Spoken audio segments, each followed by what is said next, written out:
Welcome to Caseback Watches. My name is Tim, and in this video I have the pleasure to answer your question, the questions you put under the last video there in the comment section. And I've picked around 12 questions here. So if your question is not on the list, then please don't be mad at me. I do those videos, the Q&A videos, around 3 to 4 times a year, and so your time will come and your question will be answered then in the future. And without any further ado, let's go. The first question comes from Maddie, and he likes to know which complications do you favor and which ones are irrelevant. For me personally, very easy question. For me important is the GMT function. You see here on my Tourbillon Schallbrand Diplomatic, you see a GMT function set to US East Coast time, and the reason is basically YouTube. If you run a YouTube channel, then you are in contact with people all around the world, and this is one of the best parts having a channel, if you ask me.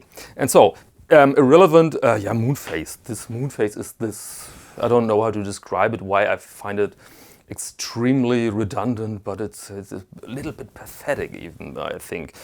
And a practical reason against the moon phase, for me, I like to wear more than one watch, and setting a moon phase that you need instructions, printed instructions, will take a time, and it's can be a pain, and so no moon phase here for me, please. Next question comes from Dani Steffi. Dani Steffi, this is a German name, I think. I like very much the way you dress, thank you. Will consider expand your channel to men's style advice or perhaps a second channel.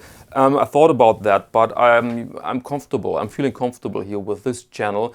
And every time I feel the need to address another topic, the Google algorithm or YouTube algorithm hate it, but never mind.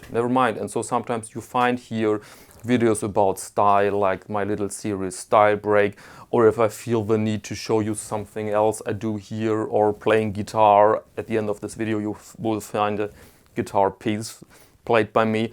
Every time I feel that need, I just do it. And so no need for a second channel. I'm happy the way it is right now. Next question comes from Anthony. As a creative, I would be very surprised if you have never daydreamed about designing a watch yourself. Are you able and willing to share with us how a watch designed by Caseback Tim might look and function? Very good question, and I think you have done something with this question. I'd love to try it, but at the same time I'm absolutely sure that this is a really difficult task. I mean, there are so many decisions to make. If you see a little dial, the font, the form, the overall genre, there are so many decisions to make. I think this is very, very, very challenging, designing a watch. But you know what? Why not? Why not making a little scribble, the draft for a watch, and then I will present you the result here on the channel in one of the next videos, and then we can see if it's like this or like that. If we should I should continue with that or not. I mean, could be a really interesting journey. And so thank you very much for that question. This is a brilliant idea. Benjamin Faport has the next question. What do you think of Serica watches, especially the new version of the WWW? Thanks. Yeah, I've never seen that brand, and so let's find out. Okay, here we are on the website, Serica, and first moment is pretty interesting, pretty interesting. Tough with charm. This is great, tough with charm, Serica. Today we come an important step closer to our ideal with the finely tuned new reference, ever more robust and attractive, ever more Serica. Yeah, this looks interesting, pretty rough and pretty unique. Let's see what they offer here. Okay, great images. I'm not sure if I'm the biggest fan of this type of bracelet. I mean, there is some speciality in it, some distinction. And yes, but I don't know, I just don't know. California Commando WMB. This, I think, would be my favorite here. This one, Commando 650. Yes, price is not completely over the moon. And but what are the measurements here? Is it a big watch? It looks okay. Great website, by the way. That's the way you sell a watch, right? Great images as well. Oh, smidgen under 38 millimeters, and with a mechanical movement, manual winding. Yeah, I like that. I think I can say that I really like that. I'd love to experience it live here on the wrist, especially that kind of... I mean, here the bracelet looks kind of cool, right? Looks not so bad. And so, yeah, thank you for that hint here. I think I will have another look after the video, but yeah, pretty interesting. Thanks. Okay, but now let's go back. Next question comes from Daniel Granja Balthazar. Wow, what a name. Switzerland, Germany, Japan and China are the big four in terms of watch manufacturing. Which country do you think will take spot number 5 in the future? I think the United States, because I've seen so many brands in the last months, rather small brands, on the brink to be something big and convincing. And the country is extremely big, the country is extremely rich compared to others. And so I think there are really good chances that the United States are the next big watch manufacturer, and they already were a really big manufacturer until the quartz crisis. If you think about Hamilton, Benrus, and what was this other brand, Elgin or Elgin, there's this little debate. And so yeah, I think really United States could be the next, could be number 6. Next question comes from Simon, and he wants to know, do you still own your Chronoswiss Regulateur? No, I've sold it. I've sold it. I had it seldom on the wrist, and then I thought, no, let's sell it. But he wants to know then, I'm considering one. Would you advise searching for an original like yours or looking at the new Regulateur Classic from the current company under the new ownership? I think I would go for the original, because there's not so much demand, and so the prices, the used prices, are relatively low. So you can buy that piece, I would say, for 1,500 euros, so roughly 1,800 US dollars, in very good condition, and it's a very classy and unique timepiece. And yeah, so yeah, I would buy the original watch. Next question comes from Luca Bergamasco, familiar name, hi there. Speaking of Far East, ever owned or had any direct experience with an Orient Star or a Grand Seiko? What's your opinion about upper tier Japanese watches? No, I've never owned a Grand Seiko. I have my Seiko 5. I really like it, really love that watch. And the high tier, that's a difficult question, because I mean the foundation or the base for the reputation of the Japanese are good mass market products like the Seiko 5, outstanding watches for, what is it now, 130 euros. And so those high tier watches in my eyes go a little bit against this reputation. And then you hear something like, what, 3K for a Seiko? I will not spend that kind of money on that watch. If this is justified or not, I think it's not justified, but the reputation is not 100% there. And I mean, we have to see that Switzerland, for example, started basically their marketing campaign for fine watchmaking around 1770. And so I think it needs more time until Japan really is on the map as a manufacturer for high-tier watches, seen not only by watch nerds, let's face it, seen by everybody. I think this needs a little bit more time. Next question comes from TAU or Tau, and it's in German, so I have to translate it. And question is, this is difficult to read German and speak.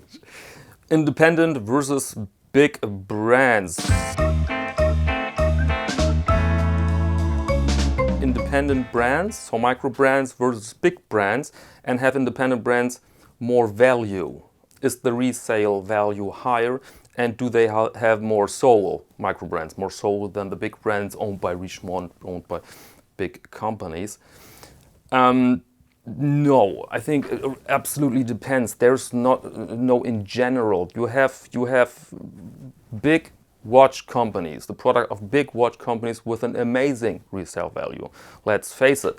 And then you have the micro brand with a nice story behind, and the resale value is not in existence. You buy their watch for 1,000 and you are happy if you can give it away for 300 or 400. I mean, there are numerous examples for that. And so I think there is no in general. You have to see the brand you want to see, and you have to examine exactly that brand and the segment of the market the brand is in. Okay, next question comes from David B. David B. SG. No idea what this means, but let's carry on. His question is, do exotic and expensive movement complications like tourbillons, fusée, chain or remontoir actually have any significant effect on timekeeping accuracy? Answers no. I'm very sorry. I mean, it sounds great, those technical explanations about the tourbillon, for example. Rotates, and so you don't have to rotate the watch, but I mean, your arm is moving, so it doesn't make any sense to me. But I mean, look at it. Next question comes from the Hebrew barrister. I hope my pronunciation is correct here. Question, maybe a silly one, but forgive me, as I am American and my knowledge of Europe is not deep. My understanding is that there's a French part in Switzerland, excuse me, a German part, and that Geneva is in the French part. Are there watch brands located in the German part? Is their product more German?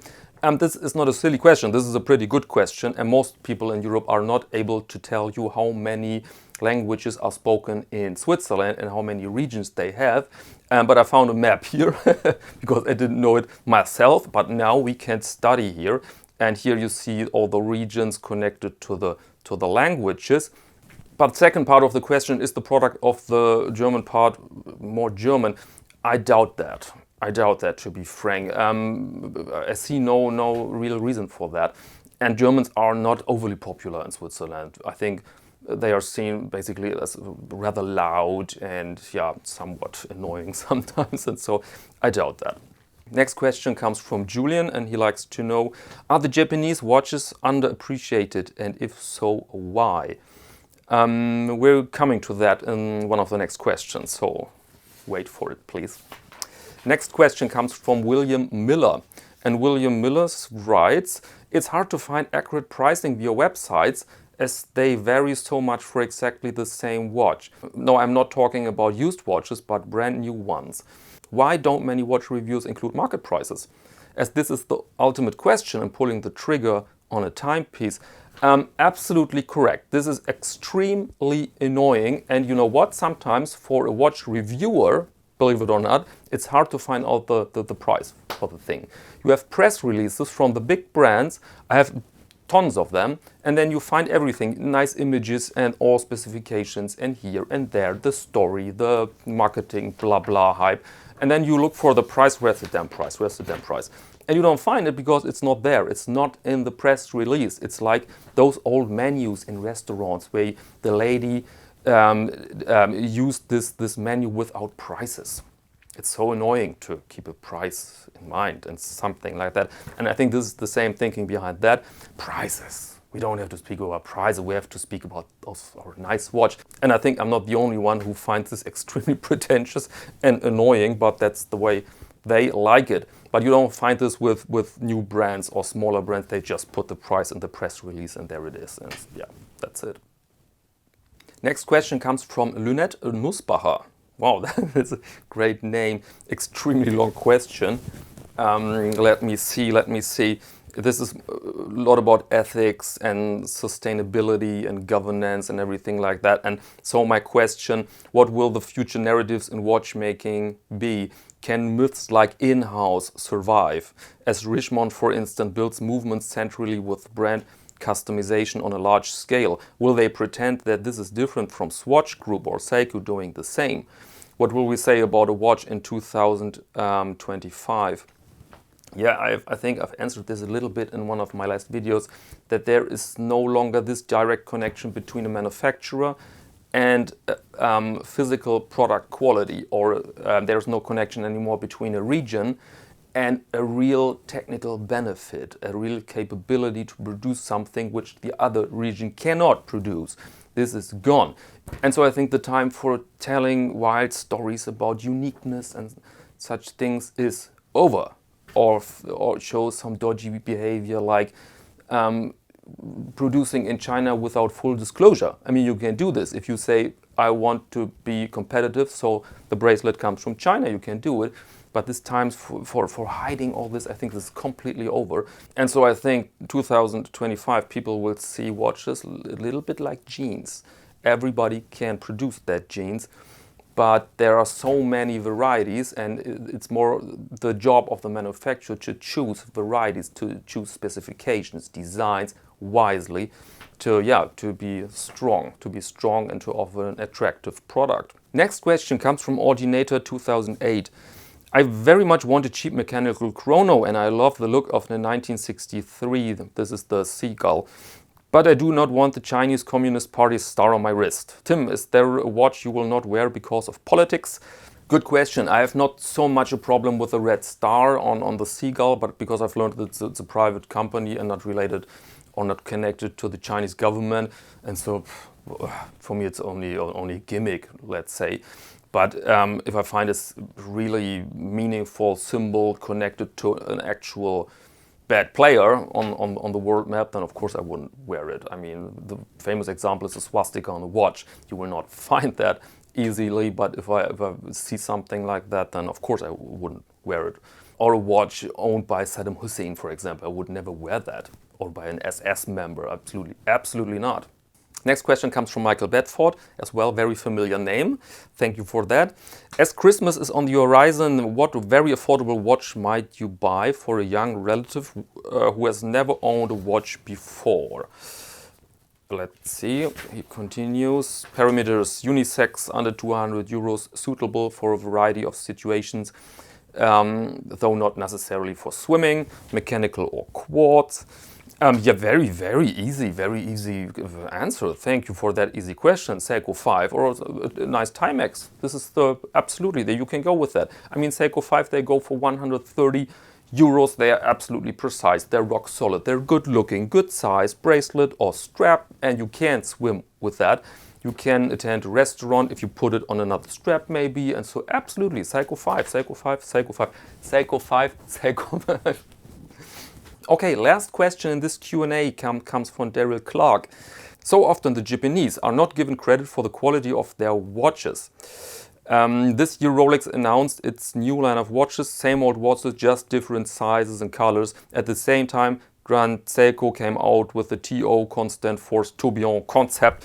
The future of watchmaking is in Japan, but still they don't receive the respect. Could it be that the watch community is harboring some racism? I don't think so. Japanese people victim of racism? I don't think so. And some other viewers in the comment section didn't like this racism thing here, and so Daryl corrected. Okay, let's remove the word racist and insert implicit bias. That is the less charged phrase. And I think the answer here is no. The answer is no, because I have this script here, 4 pages, 12, 15 questions, and 3 people wanted to know something about Japan. And so Japan is the topic of several conversations here. And the people speak about Japanese watches, and mostly with very good manners here. And so I don't think so. As mentioned before, I think Japan earns a lot of respect for low or mid-tier watches like the Seiko 5, but for the higher tier, they just need more time. They just need more time to build up their reputation. I think that's all. And if you see Japanese manufacturing quality overall, I mean, I have a Django Reinhardt type guitar made in Japan, unthinkable 20 years ago. And now the thing goes for more than 2,000 euros, and it's marvelous. It's a marvelous piece, and many people see this right now, that Japan is absolutely on the map when it comes to manufacturing quality. And so, answer to your question, I don't think so. They need more time.